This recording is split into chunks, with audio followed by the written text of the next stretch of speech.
அழகடிக்கும் ஆசை சீரியலை பார்த்தீங்கன்னா, மனோஜ் கனகாவின் வீட்டிற்கு சென்று அவரது அம்மாவிடம் ஒரு பெரிய பொய்யை சொல்கிறார்.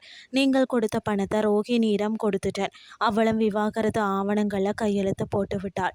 ஆனால் வழக்கறிஞர் கூறியது போல விவாகரத்து முடியும் வரை எந்த பிரச்சனையும் வரக்கூடாது. அதனால் சாந்தி முகூர்த்தம் நடக்கக்கூடாது என நம்ப வைக்கிறார்.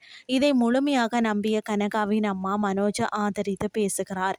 இதைத் தொடர்ந்து இதற்கிடையில் டியூட்டி முடிஞ்சு அருண் வீட்டிற்கு வரும்போது வீட்டு கதவு திறந்திருக்கிறத பார்த்து அதிர்ச்சி அடைகிறார். உள்ளே சென்றதும் சோபாவில் அமைதியாக அமர்ந்திருக்க முத்துவை பார்த்து கோபத்தில் சீதாவை அழைக்கிறார். ஆனால் அதற்கு முத்து முதல்ல சீதா இங்கே இருந்தால் தானே வருவாள் என்று பதிலடி கொடுக்கிறார். அதற்கு பிறகு முத்து நேராக அருணிடம் சீதாவை ஏன் அடிச்சாய் என்று கேள்வி கேட்டு உடனே மன்னிப்பு கேட்கணும் என்று சொல்லி எச்சரிக்கிறார். ஆனால் தன்னுடைய போலீஸ் அதிகார திமிரில் அருண் முத்துவை மிரட்ட முயற்சிக்கிறார். இதனால் கோபமடைந்த முத்து அருணுக்கு தக்க பதிலடி கொடுத்து கீழே தள்ளுகிறார். தொடர்ந்து நடந்த சண்டையில் அருண் முற்றிலும் திணறி போகிறார்.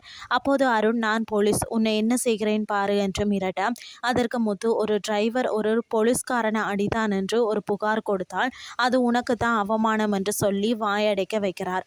மேலும் சீதாவுக்கு நடந்த விஷயத்தை வைத்து போலீஸ் ஸ்டேஷன் சென்றிருந்தால் இந்த நேரம் நீ லாக்கப்பில் தான் இருந்திருப்பா என்று எச்சரித்துவிட்டு அங்கிருந்து கிளம்புகிறார். மறுபக்கம் வீட்டிற்கு வந்த மனோஜிடம் விஜயா ரோஹிணியை சந்தித்தாயா என்று கேட்கிறார்.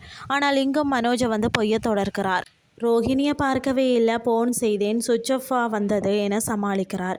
விஜயாவை தவிர மற்ற எல்லாருமே மனோஜை ஏதோ மறைக்கிறார் என்று சந்தேகப்படுறாங்க. ஆனால் விஜயா மட்டும் மகனை கண்மூடித்தனமாக நம்புகிறார்.